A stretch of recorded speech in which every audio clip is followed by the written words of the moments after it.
আরুষ নুসরাতের কথা শুনে কি বলবে বুঝে উঠতে পারল না। রাগ উঠলে তার মাথা ঠিক থাকে না। নুসরাতের অধ্যত্ব সে মেনে নিতে পারল না।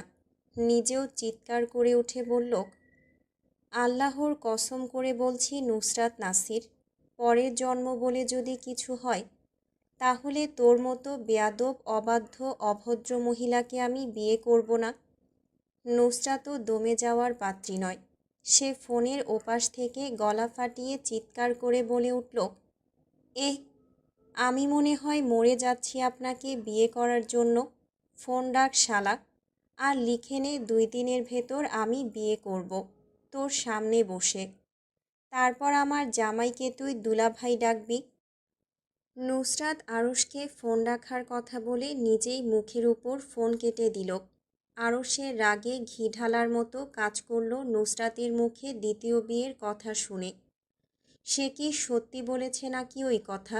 রেগে গিয়েছে বলেই তো বলেছে।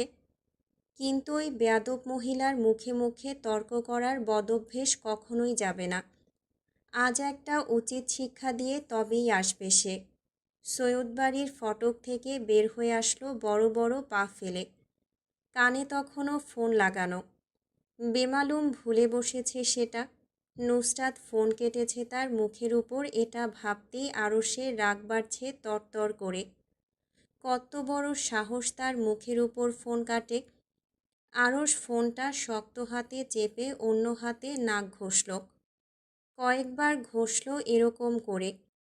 কিয়ৎকাল অতিবাহিত হতেই নাকের ডগায় খসখসে অনুভব হলো। এরপর জ্বালা পোড়া শুরু হলো। নাকের ভেতর চাপ অনুভব হতেই হাত দিয়ে নাকের ডগায় স্পর্শ করল আরুষ। সামান্য ঘষে হাত চোখের সামনে আনতেই বিরক্ত হলো। নাক কুঞ্চিত করল। মুখ দিয়ে নিচু স্বরে ধ্বনিত হলো, now this fucking blood has to start coming out. What the hell ইয়ার। আরুষ আরও 2-1 বার হাতের তালু দিয়ে নাকে ঘষল শক্ততার সাথে। চোখে অন্ধকার দেখল। সাথে মাথা ঘুরে উঠল তার। আরুষ পাত্তা দিল না। তার মাথায় আজ আগুন চড়ে বসেছে। এই বেয়াদবটাকে কয়েকটা না দিলে এর কাঁচির মতো চলা জিহ্বা বন্ধ হবে না। শিকদার বাড়িতে যেতে যেতে নাক এমনভাবে হাতের তালুতে ডলল, নাকটা লাল টকটকে হয়ে গেল। হাতের রাবার বলটা দূরে ছুঁড়ে ফেলল রাগে। এটা কোনো কাজেরই না। সামান্য পরিমাণ রাগে রিলিফ আসেনি এত প্রচেষ্টা করার পরও। শিকদার বাড়ির গেট খুলে দাঁড়িয়েছিলেন নিজাম শিকদার। আরুষকে দেখে এগিয়ে আসলেন কথা বলতে। আরুষ কোনো কথাই কানে নিল না তার। ধূপধাপ পায়ে এগোলো বাড়ির ভেতর। অচেনা একটা বাড়িতে কোনো দিকে না তাকিয়ে লাফিয়ে লাফিয়ে গিয়ে ঢুকে গেল। নিজাম শিকদার তবদা খেয়ে দাঁড়িয়ে রইলেন বাড়ির সামনে। ছেলেটা তাকে এমনভাবে অদেখা করে গেল যেন সে এখানে দাঁড়িয়েই নেই। তার বাড়িতে ঢুকে গেল সুরসুর করে তাকে রেখেই। অবাক হয়ে যখন নিজাম শিকদার চেয়ে রইলেন আরুষের যাওয়ার দিকে, তখনই বাড়ির ভেতর থেকে আসলো বিকট শব্দ। নিজাম শিকদার দৌড় দিলেন ভেতরে। ড্রয়িং রুমে উপস্থিত হতেই কানে আসলো নুসরাত আর আরুষের তর্কাতর্কি। নিজাম শিকদার চিৎকার অনুসরণ করে এসে উপস্থিত হলেন সুরভির রুমের সামনে। ভেতরে ঢুকে পরিবেশ পরিলক্ষণের পূর্বেই তার মুখের উপর ধূপ করে দরজা লাগিয়ে দিল আরুষ। সুরভির দিকে তীক্ষ্ণ চোখে চেয়ে শুধালেন, কি হয়েছে? সুরভি শ্রাগ করল। অতঃপর দুজনকে ফুল প্রাইভেসি দেওয়ার জন্য নিজের দাদা নামক লোকটাকে টেনে নিয়ে চলে গেল দোতলার দিকে। এই লোক এখানে থাকলে আরও ভেজাল করবেন, তাই এই মুহূর্তে ওনাকে নিয়ে যাওয়াই উত্তম। আরুষ ধূপধাপ পায়ে রুমে ঢুকতেই নুসরাত হকচকাল। সে মনে করেনি আরুষ চলে আসবে শিকদার বাড়িতে। অতিরিক্ত রাগে চিৎকারে কপালে ঘাম জমা হয়েছে দুজনের। শ্বাস ফেলছে দুজনেই ঘন ঘন। আরুষ তখন নাকে রক্ত মোছার জন্য এখনও লেগে আছে চারিদিকে ছড়িয়ে। সরু নালি দিয়ে মৃদু রক্ত বের হচ্ছে নাসারন্ধ্রের ভেতর থেকে। আরুষ সুরভির দিকে না চেয়ে হাত দিয়ে চুটকি বাজালো। তারপর ইশারা করল রুম থেকে বের হওয়ার জন্য। সুরভি কোনো প্রকার বাক্যব্যয় না করে নিঃশব্দে বেরিয়ে পড়ল রুমের বাহিরে। আরশ দ্রুত হাতে দরজার ছিটকিনি লাগালো। অতপর খ্যাপাটে চোখে নুসরাতের দিকে এগিয়ে যাবে। নুসরাত সতর্কতা জারি করল, এক পাও আগাবি না। আরশ কোনো কথাই কানে নিল না। নুসরাতের কথা না শোনার ভান করে চুপচাপ পা বাড়ালো বিছানার দিকে। নুসরাত তখন রাগে বিছানায় দাঁড়িয়ে আরশের সাথে চিৎকার করে কথা বলছিল। এখনও পর্যন্ত বিছানার মধ্যেই দাঁড়িয়ে। আরশ হেঁটে এগিয়ে গেল বিছানার কাছে। নুসরাত পেছনে সরার পূর্বেই নিজের বলিষ্ঠ এক হাত দিয়ে মেয়েলি পিঠটা পেঁচিয়ে ধরল। অতপর একটানে বিছানার উপর থেকে কোলে তুলে নিল। নুসরাত চোখ গোল গোল করে তার পানে চাইতেই আরশের শান্ত চোখের সাথে চোখাচোখি হলো। চোখ স্থির রেখেই আলগোছে নুসরাতের পিঠ থেকে নিজের হাত সরিয়ে নিল। ব্যালেন্স হারিয়ে তখনই ধূপ করে মাটিতে পড়ল নুসরাত। মেঝেতে পড়ে কোমরে ব্যথা পেল। অস্বাভাবিক ব্যথায় কুঁকিয়ে উঠল কোমর চেপে ধরে। এক হাতে ভর দিয়ে উঠে বসল। নুসরাত চিৎকার করে উঠল গলা ফাটিয়ে। আরশ দাঁত কিরমির করে নিজের রাগ সামলানোর বৃথা চেষ্টায় রক্ত হতেই নাকের সরু ছিদ্র দ্বারা সুরসুর করে লাল তরল গড়িয়ে পড়ল। বিরক্তির সাথে তা আবার মুছল হাতের তালুতে। নুসরাতের দিকে কিছুক্ষণ লাল চোখ দিয়ে চেয়ে একটানে বসা থেকে দাঁড় করালো। ফিরেও দেখল না হাতে ব্যথা পেয়েছে কিনা। আরশের হঠাৎ এমন আক্রমণে নুসরাতের মাথা ঘুরে উঠল। কোমরের ব্যথায় আর হাতের ব্যথায় মুখ কুঁচকাতেই ঠাটিয়ে বাগালে থাপ্পড় পড়ল। নুসরাতের উপর জমা হওয়া রাগ এতক্ষণে সামান্যও কমল না। অতপর আবারও রুম কাঁপিয়ে আরেকটা থাপ্পড় পড়ল ডান গালে। নুসরাত বাঁ হাতে বাম গাল চেপে ধরল নিজের গাল বাঁচানোর জন্য। আরশ সেদিকে চোখ বুলিয়ে নিয়ে আবারও ডান গালে বাজিয়ে আরেকটা থাপ্পড় বসালো। নুসরাত দুই গালে দুই হাত চেপে রাগে চিৎকার করে উঠল, তোকে আমি ডিভোর্স দেব কুত্তা।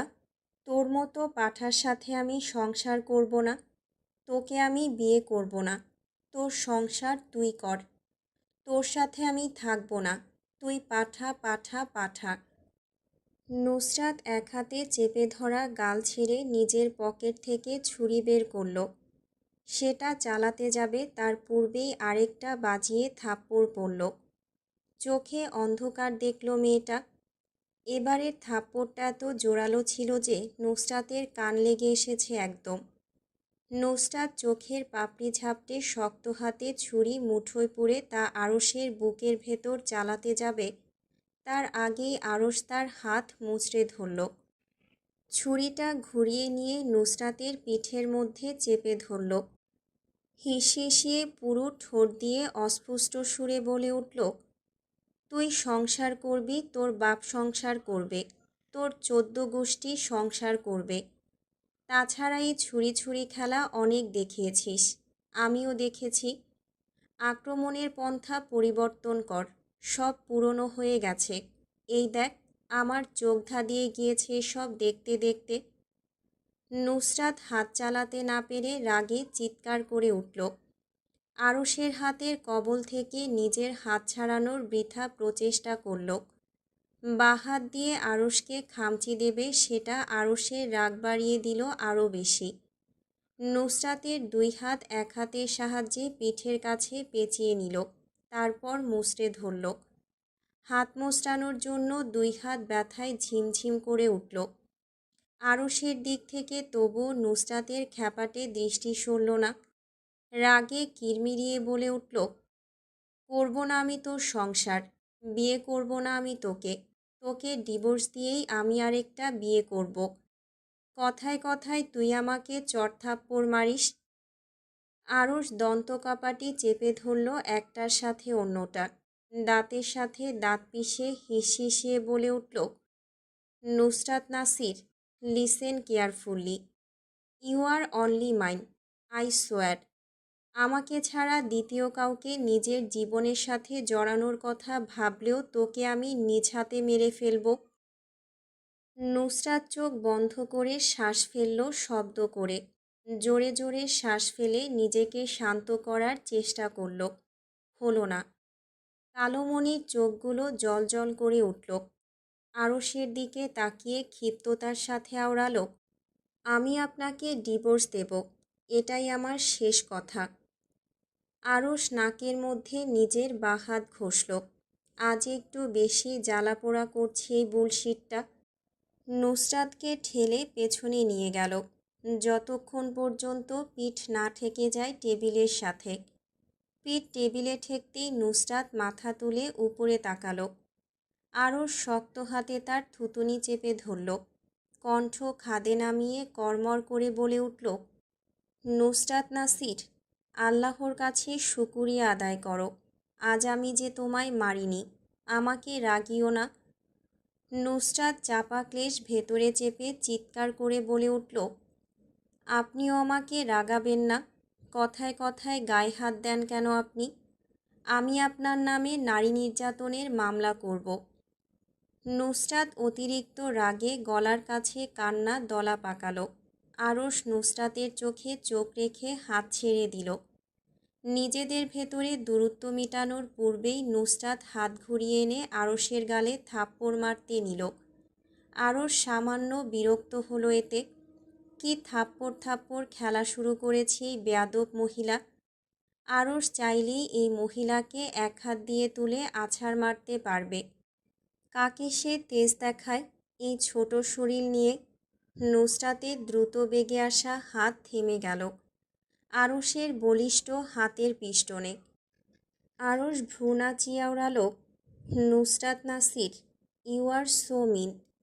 এতক্ষণ ধরে কি ক্লাস করালাম? নিজের টসটসে গালগুলোকে কেন থাপ্পড় খাওয়াতে উঠে পড়ে লেগেছ? এতই যদি আমার হাতে মার খেতে ভালোবাসো তাহলে প্রথমেই বলে দিতে, আমি না হয় নিজ দায়িত্বের ব্যবস্থা করে দিতাম। পরপর বাজিয়ে দুটো থাপ্পড় পড়ল নুসরাতের গালে। নুসরাত চোখ কুঞ্চিত করে আরশের পানে চাইতেই আরশ তার থুতুনিতে বল প্রয়োগ করে চেপে ধরল। প্রখর দৃষ্টি নিক্ষেপ করে এক হাতে কোমর পেঁচিয়ে তুলে বসালো টেবিলের উপর। ধারালো কণ্ঠে পুরুষালী পুরো ঠোঁট দিয়ে সতর্কবাণী উচ্চারিত হলো, এই ছোট শরীরে এত তেজ আসে কোথা থেকে? আছাড় মেরে সব তেজ বের করে দেব বেয়াদব। বেশি লাফালাফি করবে না, পা দুটো কেটে ঝুলিয়ে রেখে দেব, অসভ্য মহিলা। দুপুর 2:18। আরশের মোবাইলে কল আসলো আননোন নাম্বার থেকে। আরশ ফোন পিক করে না আননোন নাম্বার হলে, কিন্তু আজ কি মনে করে কল পিক করল। ফোন কানে লাগিয়ে হ্যালো বলার পূর্বেই ওপাশ থেকে গমগমে সুরে কর্কশ আওয়াজে কেউ বলে উঠল, সৈয়দ আরশ হেলাল, একটু পুলিশ স্টেশনে এসে হাজিরা দিয়ে যান। আপনার স্ত্রী আপনার নামে নারী নির্যাতনের কেস করেছেন। সৈয়দ বাড়ির ড্রয়িং রুমে হেলাল সাহেব থমথমে মুখে বসে আছেন। হেলাল সাহেব ছাড়া সকলের ঠোঁটে মিটিমিটি হাসি লেগে আছে। যথাসম্ভব নিজেদের গম্ভীর রাখার চেষ্টা করছেন সবাই। তারপরও ঠোঁট ঠেলে ঠিকই হাসির ফোয়ারা বের হচ্ছে। হেলাল সাহেবের কানে কানে সুফি খাতুন কিছু বলতেই ওনার শক্ত দৃষ্টি নিজেদের দিকে অনুভব করলেন শোয়েব সাহেব। ভাইয়ের পানে চেয়ে মেকি হাসার চেষ্টা করলেন, পরপর আবার নিজেকে সামলে নিলেন। হেলাল সাহেব হাতের মোবাইল সৈয়দ আর সোহেব সাহেবের দিকে তুলে ধরে শুধালেন, এসব কি? দুজনেই চোয়াল ঝুলিয়ে মাথা দুই দিকে নাড়িয়ে বোঝালেন এসব কি তারা জানেন না। হেলাল সাহেবের মুখ দেখার মতো কালো বর্ণের হলো। শক্ত মুখ বানিয়ে ঝর্ণা বেগমকে ডেকে উঠলেন, ঝর্ণা, বোন আমার, এদিকে আয় তো একটু। ঝর্ণা বেগম মাথায় ওড়না টেনে তড়িঘড়ি করে আসলেন ড্রয়িং রুমে। ওনার পেছন পেছন এসে হাজির হলেন লিপি বেগমও। প্রশ্নাত্মক ভঙ্গিতে দুজনেই নিজেদের স্বামীদের দিকে তাকালেন। ঝর্ণা বেগম ঈষৎ নিচু স্বরে জানতে চাইলেন, বড় ভাইয়া ডেকেছেন আমায়? হেলাল সাহেব শক্ত হাতে মোবাইলটা ঝর্ণা বেগমের দিকে তুলে ধরে শুধালেন, এসব কি? ঝর্ণা বেগম সামান্য থমকালেন স্ক্রিনে থাকা ভিডিওর দিকে চেয়ে। পর্দার আড়াল থেকে দাঁড়িয়ে সব কিছু দেখছিলেন রুহিণী। ভিডিওটা দেখেই বুঝতে দেরি হলো না এসব কার কারসাজি। ইচ্ছে করলো এখান থেকে নিজের ঝাঁটা ছুঁড়ে মারতে বেয়াদব ছেলেটার উপর, কিন্তু সম্ভব হলো না, তাই চুপচাপ দাঁড়িয়ে রইলেন। ঝর্ণা বেগম ঠোঁট চেপে ধরে নীরবে চোখ নামিয়ে নিলেন। কথা বের হলো না। হেলাল সাহেব চিৎকার করে উঠলেন, বাড়ির বউ মেয়েদের ভিডিও এখানে কি করে? কে সব আপলোড করেছে? তোর ছেলে এই ভিডিওতে কি করে? আর মেয়েদের মাথায় ওড়না কোথায়? হেলাল সাহেবের কর্ধান্বিত গলার আওয়াজ দোতলার প্রতিটা রুম ভেদ করল। আবারও তিনি চোয়াল শক্ত করে বলে উঠলেন, কথা কেন বের হচ্ছে না মুখ দিয়ে? ইরহাম এখানে কি করছে? আহান এখানে কি করছে? নাসিরের বউ এখানে কি করছে? বাড়ির মানুষের ভিডিও সোশ্যাল মিডিয়ায় কিভাবে যায়? উত্তর দাও। হেলাল সাহেবের পাশে বসে তাকে আরও উস্কে দিলেন সুফি খাতুন। সুফি খাতুনের এমন কাণ্ডে সকলেই বিমূর্ত হয়ে গেলেন। রুহিণী লজ্জায় দুই পাশে মাথা নাড়ালেন। চোখ মেঝেতে নামিয়ে স্থির দাঁড়িয়ে রইলেন ঝর্ণা। হঠাৎ হঠাৎ কেঁপে উঠলেন ভয়ে। ভদ্রমহিলার চোখে ঈষৎ পানির স্পর্শ দেখা গেল। ঠোঁট চেপে নিজেকে সামলানোর চেষ্টা করলেন। শুভ্র মুখে আধার নামল। জাইন বাড়ির ভেতর ঢুকতেই এমন অবস্থা দেখে কপালে সামান্য ভাঁজ পড়ল।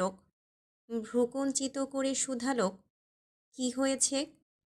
হেলাল সাহেবের কর্ধান্বিত ভরা চোখ ঘুরে গেল জাইনের দিকে। দাঁতের মাড়ি চেপে আওড়ালেন, নিজের বউয়ের খোঁজ খবর রাখো? তোমার বউ কি করে বেড়াচ্ছে তার খেয়াল আছে তোমার? জাইন ভ্রু সামান্য উঁচিয়ে এসে বসল হেলাল সাহেবের সম্মুখে। নিজের অক্ষিগোলকের সামনে চেপে ধরা ডিভাইসটার দিকে তীক্ষ্ণ আঁখি মেলে কিয়ৎকাল দেখল। অতপর পায়ের উপর পা তুলে বসে উত্তর করল, বউয়ের খোঁজ খবর রাখবো কেন? বউ কি পালিয়ে যাচ্ছে? আজব কথাবার্তা বলেন আপনি। আর এমনি এমনি চিৎকার করে নিজের ব্লাড প্রেশার বাড়াচ্ছেন কেন? পরে অসুস্থ হয়ে হাই হুতাশ করবেন বলে? আপনার এই কাজটা বড়ই অদ্ভুত। ছোট একটা জিনিস টেনে টেনে লম্বা করে ফেলেন, এটা কোনো বিষয় হলো?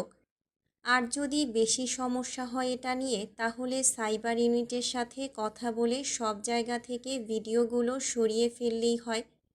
সামান্য বিষয় টেনে কিভাবে লম্বা করা যায় তা আপনার থেকেই শেখা উচিত। Annoying person.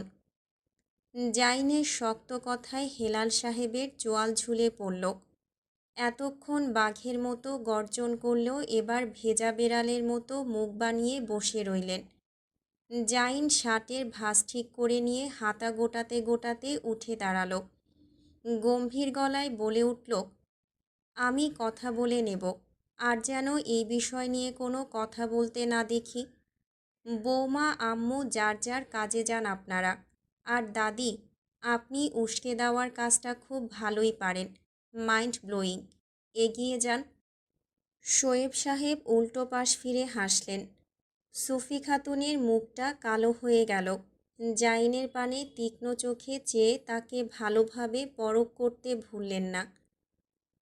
পুলিশ স্টেশনে পায়ের উপর পা তুলে বসে আছে নুসরাত। তার এক পাশে আহান, অন্য পাশে ইরহাম। দুজনেই সাক্ষী হিসেবে বসা। কর্মকর্তা মৃন্ময় তুষার একবার সামনে বসা ভদ্রমহিলার দিকে চোখ তুলে তাকিয়ে তাকে অবলোকন করে চোখ নামিয়ে নিল নিজের টেবিলের দিকে। জানতে চাইল, জি বলুন, আপনাকে কিভাবে সাহায্য করতে পারি? নুসরাত চোখের পানি মুছে নিল। চোখে পানির অস্তিত্ব নেই, তারপরও এমনটা করল। শব্দ করে নাক টেনে বলে উঠল, আপনি ওই ব্যাটার নামে কেস ফাইল করুন। নারী নির্যাতনের যেই যেই ধারা আছে সবগুলো। আপনি না জানলে আমি বলে দিচ্ছি। ধারা ৭, ধারা ৩৫৪, ধারা ৩৯৪, ধারা ৩৯৫। সবগুলো ধারা ওই পাঠার উপর অ্যাপ্লাই করেন। আপনি চাইলে আরও ২-১টা নিজের ইচ্ছে মতো বসাতে পারেন। মৃন্ময় তুষার ঠোঁট টিপে নুসরাতের দিকে তাকালো। মৃদু আওয়াজে বলল, আপনি পা নামিয়ে বসুন, তারপর কথা বলুন। ফার্স্টে একটু পানি খেয়ে নিন প্লিজ। নুসরাতের দিকে পানি বাড়িয়ে দিল মৃন্ময় তুষার। নুসরাত পুলিশ নামক এই ভাদাইম্মা কর্মকর্তাকে দেখে বিরক্ত হলো। নাক টেনে বলে উঠল, আগে এফআইআর কাটুন, তারপর পানি খাবো। মৃন্ময় তুষার জিজ্ঞেস করল, আপনার স্বামী আপনাকে কিভাবে মেরেছেন? নুসরাত বিস্ময় নিয়ে শুধালো, কিভাবে মেরেছেন মানে কি? আপনি কি দেখতে চাচ্ছেন?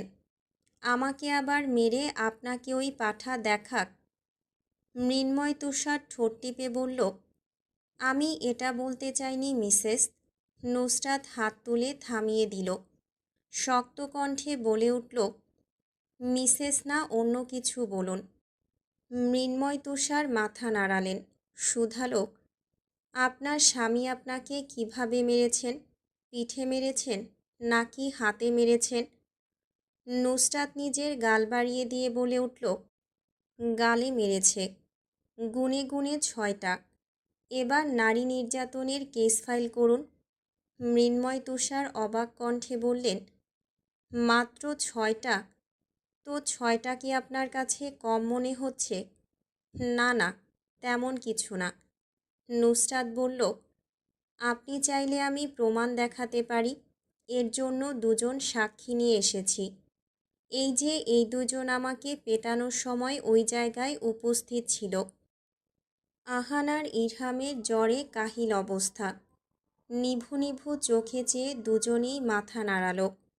মৃন্ময় তুষার গম্ভীর কণ্ঠে বলে উঠল, আপনার স্বামী আপনাকে মারধর করল আর আপনি মার খেতেই থাকলেন, কোনো বিরোধিতা করলেন না, ওনার বিরুদ্ধে নিজে কোনো পদক্ষেপ নিলেন না। নুসরাত দুঃখী দুঃখী মুখ বানিয়ে কপালে হাত রাখল। জ্বরের প্রকোপ বাড়ছে সময়ের সাথে। চোখের পানি কাপড়ে মুছে নিয়ে বলে উঠল, ওই পাঠার সাথে আমি কি করে পারবো? ওই বেটা গরুকে আমি দুটো গালিও দিতে পারিনি। মহিষের মতো শক্তি সুধীর ভাইয়ের শরীরে। মৃন্ময় তুষারের পেট ঠেলে হাসি আসলো। তারপরও হাসি পেটে চেপে রাখল। সে একজন কর্মকর্তা, এভাবে হাসাটা বেমানান। তাই বলে উঠল, তা তো বুঝতেই পারছি, আপনি কেমন গালি দিতে পারেননি। নুসরাত বলে উঠল, আপনার খোশ গল্প নিজের কাছে রাখেন, এখন ধারা ৭ ওনার নামে অ্যাপ্লাই করেন।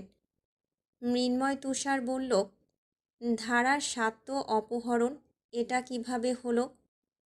২ সপ্তাহ পূর্বে আমাকে জোরপূর্বক ধরে নিয়ে গিয়েছিল কুত্তাটা। মৃন্ময় তুষার কিছু বলার পূর্বেই নুসরাত বিরক্তির সাথে তার কথা কেটে দিল। চোয়াল শক্ত করে বলে উঠল, কাটেন ভাই নারী নির্যাতনের সকল ধারা, নাকি আবার বলে দেব কোনটা কি? আহান আর ইরহাম চোখ বুজে চেয়ারে শুয়ে পড়ল মাথা এলিয়ে। জ্বরের জন্য মাথা তুলে দাঁড়াতে পারছে না ওরা, আর এই মহিলা তাদের নিয়ে আসছে সাক্ষী দিতে। এর চেয়ে ঢের ভালো এখানে বসে বসে এক ঘুম দেওয়া। মৃন্ময় শুধালো, আপনি কি লয়ের স্টুডেন্ট? নুসরাত কাটকাট কণ্ঠে বলল, আরে ধুর, না, লয়ের স্টুডেন্ট হতে যাব কেন? এখানে আসার আগে ধারাগুলো দেখে এসেছি। এখন কেস করেন তাড়াতাড়ি, সাথে বাল্যবিবাহের কেসও দেবেন।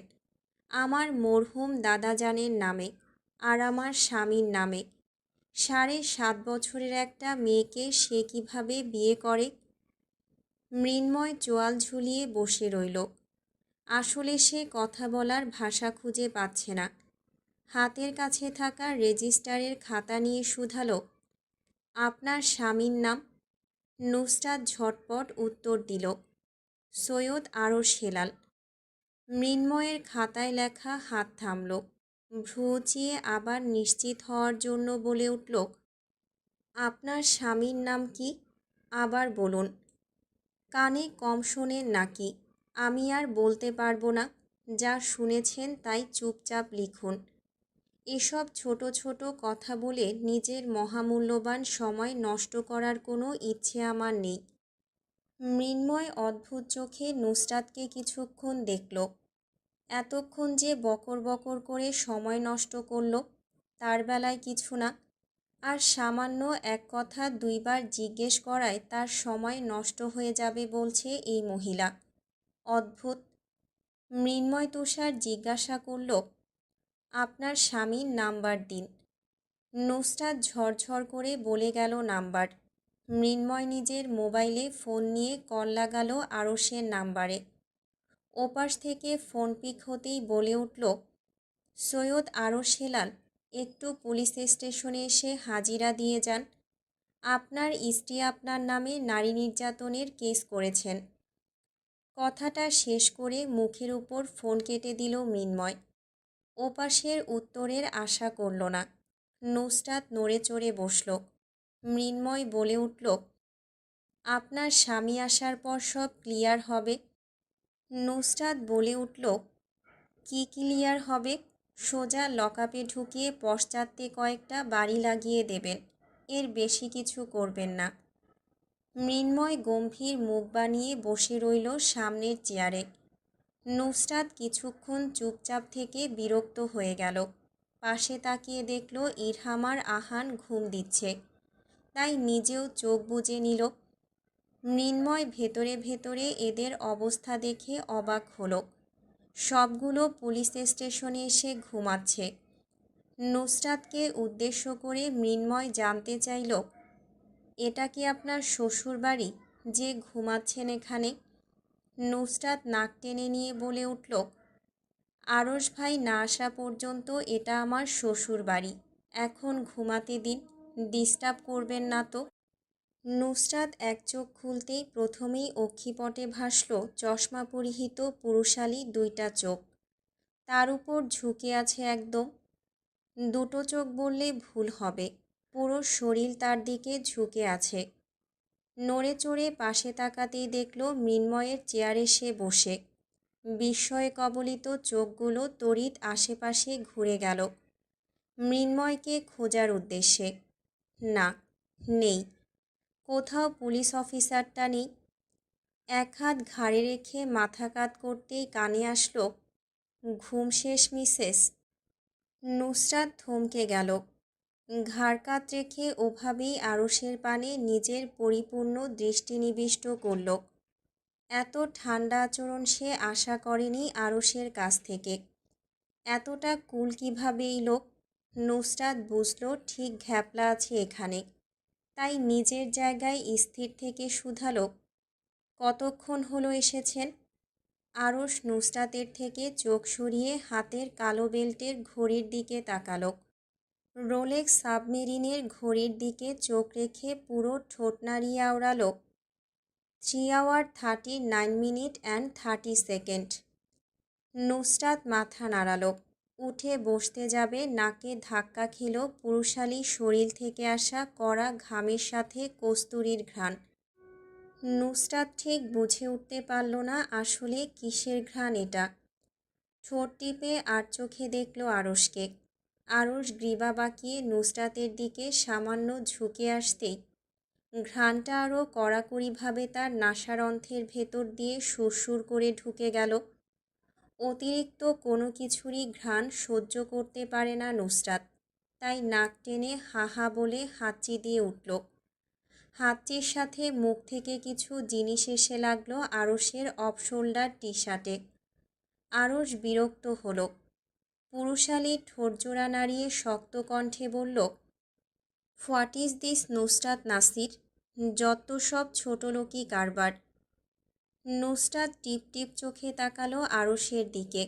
আরশ বিরক্ত হয়ে নিজের কাপড় মুছতে মুছতে ধমকে উঠল, gate the fuck out Nusrat Nasir. Nusrat ঘোলাটে চোখে তাকালো। কি হলো? এক মুহূর্তে এই লোকের এমন রং পাল্টে গেল কেন? অবাক চোখে তাকিয়ে থাকতে থাকতে কানে এসে আবারও শক্ত কণ্ঠে ঝাঁঝ মিশানো চিৎকার লাগল, I say get out. Nusrat উঠে দাঁড়ানোর পূর্বেই আরশ হাত টেনে দাঁড় করালো তাকে। অস্বাভাবিক গরম গা উপলব্ধি হলো তার। শক্ত করে ধরে রাখা হাত কিছুটা নমনীয় হয়ে আসলো। এক হাতে নুসরাতের কবজি চেপে ধরে বের করতে করতে বলে উঠল, are you not listen to what I am saying? I am telling you, get the fuck out of here, go. Nusrat নিজের হাত ছাড়িয়ে নিল আরশের হাতের মুঠো থেকে। সে কি যাচ্ছে না? এমন ঠেলে বের করছে কেন? আর ওই পুলিশ অফিসার মরেছে কই? নির্ঘাত আরশের থেকে টাকা খেয়ে ভেগেছেও। নুসরাত ওখানে দাঁড়িয়ে ভেবে নিল ওই পুলিশ অফিসারের ব্যান্ড বাজাবে সে। এত বড় সাহস! নুসরাত নাসিরের সাথে ধোঁকাবাজি, একেও জেলের ভাত খাওয়াবে। কোর্টে আপিল করবে পুলিশের নামে, তারপর দুটোকে জেলে ঢুকাবে। নুসরাত নাসিরের সাথে পাঙ্গা নেওয়া এত সহজ না নুসরাতের হাত থেকে রেহাই পাওয়া। সবগুলোকে জেলে পুরে ওদের সব সম্পত্তি হাতিয়ে নেবে সে। হাঁ করে শ্বাস মুখে পুরে গাল ফুলিয়ে নিল। বড় বড় পা ফেলে যখন সামনে যাওয়ার জন্য অগ্রসর হবে, কানে বাজল দুটো শব্দ, যা পেছন থেকে আরশ তার উদ্দেশ্যে ছুড়ে দিয়েছে। এই দুটো শব্দ নুসরাতের রাগ বাড়াতে ভালো কাজ করল। সাপের মতো ফনা মেলে হিসিয়ে শুধালো, কি বললেন? আবার বলুন। আরশ নুসরাতের দিকে চেয়ে থেকে গম্ভীর আওয়াজে ঠোঁট নাড়িয়ে থেমে থেমে বলল, ফাক ইউ নুসরাত নাসির। নুসরাত ফুঁস করে উঠল। দাঁতের মাড়ি চেপে আবার ঝাঁঝ মিশিয়ে বলে উঠল, say it again. Arsh cigarette ঠোঁটে গুজল। আরাম করে বসে ঠোঁট নাড়িয়ে আওড়ালো, ফাক ইউ মিসেস আরশ। নুসরাত রাগে থরথর করে কেঁপে উঠল। হাতের মুঠো শক্ত করে চেপে ধরে নিজের রাগ সামলানোর বৃথা প্রয়াস জারি করল। দাঁত খিঁচে আবারও বলে উঠল, say it again, I wanna hear it. Arsh মৃদু হাসি দিল, যা নুসরাতের রাগের পরিধি বাড়িয়ে দিতে কাজ করল। শুধালো, did you fucking like it that much Nusrat Nasir? If you want we can do it for real. By the way, fuck you Nusrat Nasir. Nusrat শব্দ করে শ্বাস ফেলল। আরশের যদি কোনো অদৃশ্য জিনিস দেখার শক্তি থাকত, তাহলে দেখতে পেত রাগে নুসরাতের মাথার উপর দিয়ে ধোঁয়া উঠছে টকবক করে। নুসরাত হাতের মুঠো পকেটে পুরে নিয়ে বলে উঠল, when baby, I am desperately waiting for this. Come closer, God promise, I will fucking kick your dick so hard. Arsh উপহাস করে হাসল নুসরাতের দিকে চেয়ে। ঠোঁট কুঁচকে নিজেও সুর বদলে ফেলল। ধারালো ক্লিনশেপ চোয়ালে হাত বুলাতে বুলাতে আওড়ায়, ও রিয়েলি ওয়াইফি। নুসরাত রেগে তেড়ে মেরে এগিয়ে গেল আরশের দিকে। পকেটে থাকা আপেল কাটার ছুরিটা শক্ত করে হাতের তালুতে চেপে ধরল। শক্ত হাতে সেটা আরশের বুকে বিদ্ধ করার পূর্বেই আরশ নুসরাতের হাত তার সৌষ্ঠব পুরুষালী হাতের আয়ত্তে এনে মুষড়ে পিঠে চেপে ধরল। কণ্ঠ নিচে নামিয়ে হিসিয়ে কানের লতির কাছে ঠোঁট চেপে আওড়ায়, মেয়ে মানুষ পেটানো আমি দুই চোখে ঘৃণা করি, কিন্তু সেটা যদি তুই হস তাহলে অন্য ব্যাপার। নুসরাত ঘাড় বাঁকিয়ে নিয়ে বলে উঠল, জি, বউ পিটানো তো গর্বের কাজ। আরশ নিজের খসখসে হাতের সাহায্যে নুসরাতকে ঘুরিয়ে কোলে বসিয়ে দিল। তখনও এক হাত আটকে আছে আরশের মুঠির মধ্যে। আরশ গলা নামিয়ে বলল, বেয়াদব মহিলা, এটাকে বউ পিটানো বলে না, শাসন বলে। কখন বউকে কি দিতে হয় তা সৈয়দ আরশ হেলাল খুব ভালো করেই জানে। আর তোকে এই মুহূর্তে কয়েক ঘা দেওয়া জরুরি, তাও আমি খুব ভালো করেই বুঝতে পারছি।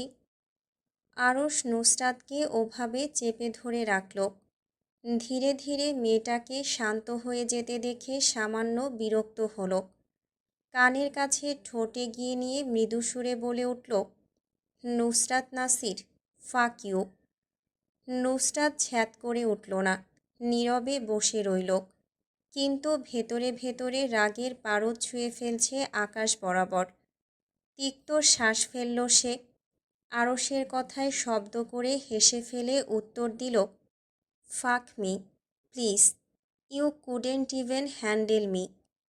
নুসরাতের কথা শেষ হওয়ার আগে সে গিয়ে ছিটকে পড়ল। শক্ত মেঝেতে পড়তেই কবজার হাড্ডিতে ব্যথা লেগে তা অসাড় হয়ে উঠল। এক হাতের সাহায্যে অন্য হাত চেপে উঠে বসতেই আরশ চিৎকার করে উঠে বলল, gate the fuck out Nusrat Nasir, I say get out. Nusrat এমন অপমান সহ্য করতে পারল না। রাগী চোখে আরশের দিকে কিছুক্ষণ তাকিয়ে থেকে ধপধপ পায়ে বের হয়ে আসলো। এই গরুকে সে উচিত শিক্ষা দেবে। এই মুহূর্তে কোনো বুদ্ধি মাথায় আসছে না। বাড়িতে গিয়ে একটা দীর্ঘ ঘুম দিতে হবে, তারপর এই আরশের ব্যবস্থা করবে। পুলিশ স্টেশন থেকে বের হতে হতে দেখা হলো মৃন্ময়ের সাথে। নুসরাত এক আঙুল চেপে শাসালো তাকে। আপনার নামে কেস করব ধোঁকাবাজির। আরশ ভাইয়ের টাকা খেয়ে আমার সাথে ধোঁকাবাজি, এই নুসরাত নাসির কখনো ধোঁকাবাজদের মাফ করে না। আপনার নামে কোর্টে আপিল করব আমি, যদি প্রয়োজন পড়ে হাইকোর্টে যাব, তবুও আপনাকে হাজতে ঢোকাবো। নুসরাত আহানার ইরহামকে গাড়িতে উঠে বসতে বলে এগিয়ে গেল। হঠাৎ কিছু মনে হতেই মৃন্ময়ের সামনে এসে দাঁড়ালো। কোমরে হাত রেখে শুধালো, জায়গা জমি আছে আপনার? মৃন্ময় আকস্মিক এমন প্রশ্নে হকচকালো। তড়িৎ গতিতে মাথা নাড়ালো উপর নিচ।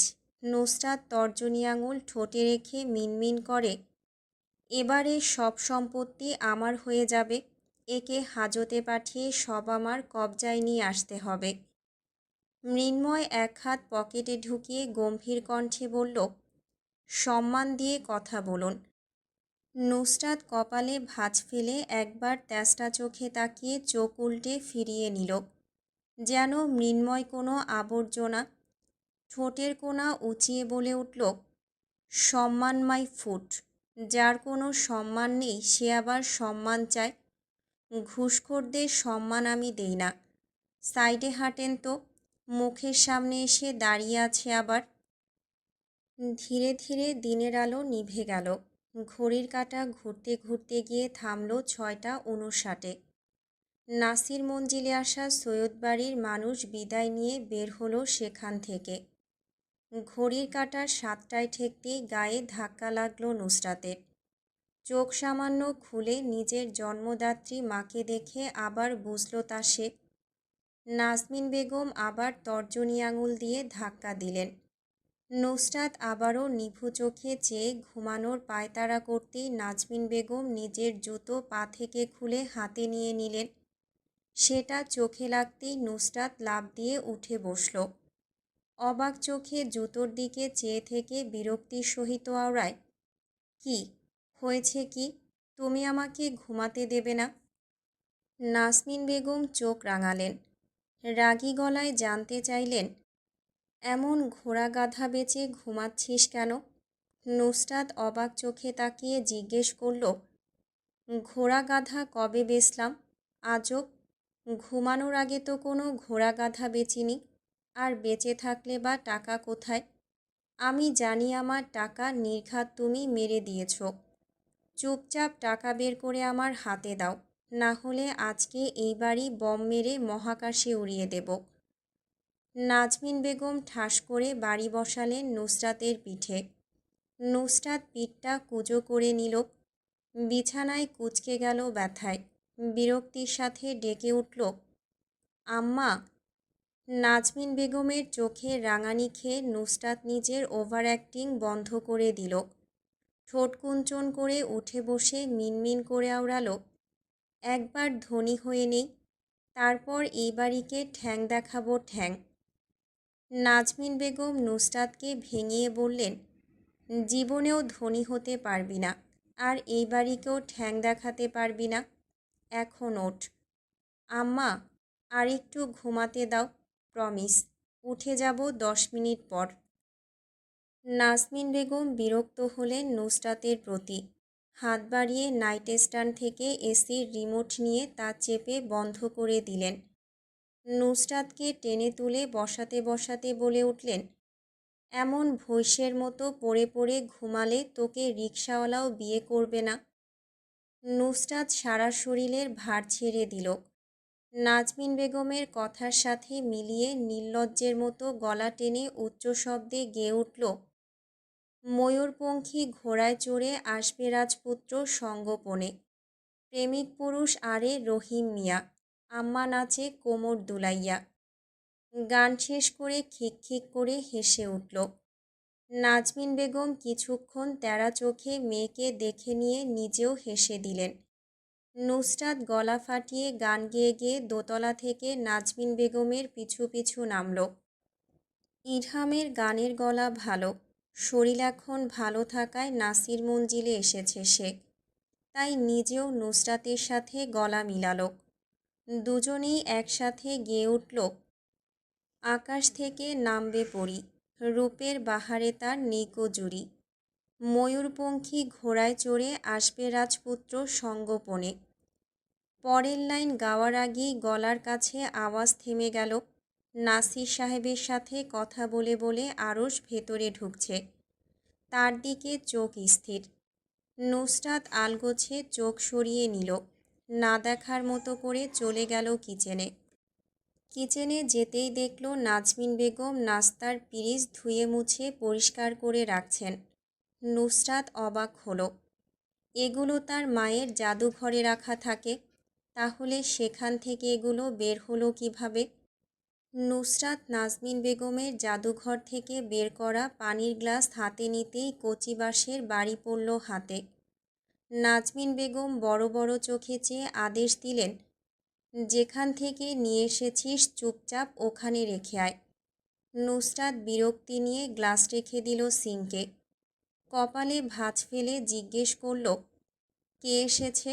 এত নাস্তাই বা কার জন্য করেছ? নাজমিন বেগম ব্যস্ত সুরে বললেন, ইসরাতের বিয়ের শপিং নিয়ে কথা বলতে এসেছিলেন তোর বড় আম্মু। আর তো বেশি দিন নেই, আর কথা পাকাপাকি করে গিয়েছেন। নাজমিন বেগমকে নুসরাত শুধালো, আজকে কয় তারিখ? নাজমিন বেগম বললেন, আজ আগস্টের 1 তারিখ। নুসরাত মাথা নাড়িয়ে কিচেন থেকে বের হলো। ড্রয়িং রুম এমনভাবে পার করল যেন আরও সেখানে বসেই নেই। শক্ত পায়ে এগিয়ে যেতে যেতে বাঁকানো সিঁড়ির মাঝে ইসরাতের সাথে দেখা হলো। সে নিচে নামছে। ইসরাত পাশ কাটিয়ে নামতে যাবে, নুসরাত আবারও তার সামনে গিয়ে দাঁড়িয়ে পড়ল। ইসরাত অন্য পাশ ঘুরতে গেল, সেখানেও গিয়ে নুসরাত তার মুখের সামনে দাঁড়িয়ে পড়ল। দীর্ঘশ্বাস ফেলে ইসরাত শুধালো, কি হয়েছে? সামনে এমনভাবে দাঁড়িয়ে আছিস কেন? ইসরাতের মুখ থেকে বিকট শব্দ বের হয়ে আসলো। নিজেকে শূন্যে ভাসতে দেখে ভয়ে শঙ্কায় মুখ ফ্যাকাশে বর্ণের হলো। দুই হাতে নুসরাতের গলা পেঁচিয়ে ধরে চোখ বড় বড় করে উপরের দিকে তাকাতেই দেখল নুসরাত দাঁত কেলিয়ে হাসছে। মুখ দিয়ে অনাকাঙ্ক্ষিতভাবে চিৎকার বেরিয়ে আসলো, আব্বু বাঁচাও, এই পাগল মহিলা আমাকে এখান থেকে ফেলে দেবে। বলা শেষ হতেই নুসরাত ইসরাতকে ওভাবে ধরে রেখে গোল গোল ঘুরতে লাগল। মেয়েলি হাতের তালু দিয়ে আরও শক্ত করে চেপে ধরে মৃদু সুরে বলে উঠল, কনগ্রাচুলেশনস মিসেস জাইন। নাসির সাহেব নিজের জায়গা থেকে উঠে এসে নুসরাতকে বলে উঠলেন, পড়ে যাবে তো, ইসরাতকে নিচে নামাও। ইসরাত গলা ফাটিয়ে চিৎকার করে উঠল, আম্মু, ও ফেলে দেবে আমায়, একে থামাও তুমি। পরপরই ধূপ করে শব্দ হলো। সিঁড়ির মাঝে পড়ে থাকা ইসরাত কুকিয়ে উঠল কোমর চেপে। নুসরাত ইসরাতের দিকে তাকিয়ে দুই হাত ঝাড়ল ময়লা ঝাড়ার মতো। বিরক্ত ভঙ্গিতে কিয়ৎকাল চেয়ে থেকে বলে উঠল, বিরক্তিকর। এসব নিব্বি নিয়ে কে সংসার করবে? বেচারা জাইন ভাই। মুখ দিয়ে চুকচুক করে শব্দ বের করল। এক হাত পকেটে ঢুকিয়ে সদর্পে হেঁটে চলে গেল সামনে। নাজমিন বেগম পেছন থেকে ফ্যাঁসফেঁসে গলায় জানতে চাইলেন, ওকে ফেলে দিলে কেন? নুসরাত বলল, ও আর আব্বা বলল ফেলে দেব, তাই ফেলে দিয়েছি। ওরা আমার শক্তি সামর্থ্যের দিকে আঙুল তুলেছে, আমি অপমানিত বোধ করেছি। অতিরিক্ত অপমান মাথায় উঠে সার্কিট হিট করে যান্ত্রিকভাবে চলাচল বন্ধ হয়ে গেছে, তাই কাজটা সত্যিই করে দেখালাম। কথা শেষে নুসরাত নিজের রুমে চলে গেল গা দুলিয়ে। আরশ তীক্ষ্ণ চোখে অবলোকন করল করিডোর পার করা নুসরাতকে টান টান হয়ে দাঁড়িয়ে। ষষ্ঠ রেখা সম্বলিত হাতগুলো ঢোকালো 3/4 প্যান্টের পকেটের ভেতর। জিহ্বা এক পাশ থেকে অন্য পাশ ঘুরিয়ে গালে নিয়ে চোখা করে রাখল। ততক্ষণে 2-1 বার চোখাচোখি হয়ে গিয়েছে তাদের। নুসরাত অনীহা নিয়ে সেই 2-1 বার চোখ সরিয়েও নিয়েছে। আরও শান্ত মনে নির্মলতার সহিত শুধু দেখল নুসরাতের অঙ্গভঙ্গি। তাকে যে ইগনোর করছে তাও খুব ভালো করেই টের পেল। আরশের আখিদয় হঠাৎ আটকালো পর্দা ভেদ করে উকি দেওয়া মেয়েলি মাথাটায়। ঠোঁটের উপর হাত রেখে তির্যক হেসে নুসরাত ইসরাতকে শুধালো, ব্যথা পেয়েছেন মিসেস জাইন? উফ, দুঃখ পাইলাম। কষ্ট পাবেন না আপনি।